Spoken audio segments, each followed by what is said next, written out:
For the second table, I went with a more neutral color palette with a pop of a warm color and a pop of gold.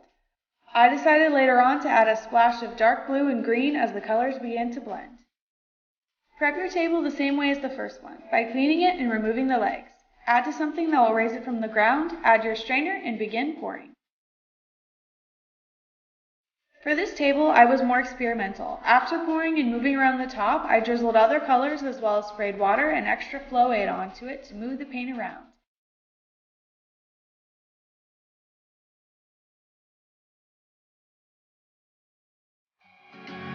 I also used a blow dryer to blend the colors.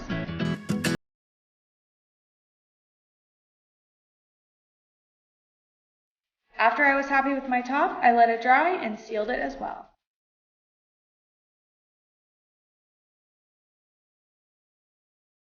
This is a great way to change up your living room's color scheme without a big cost. Add this table and swap out your throw pillows for a totally new look.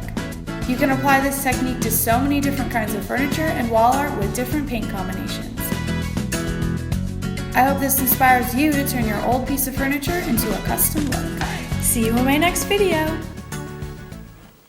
Hey YouTube, thanks for watching! To never miss another Hometalk video, click here to subscribe, and to be inspired for your next DIY project, click here.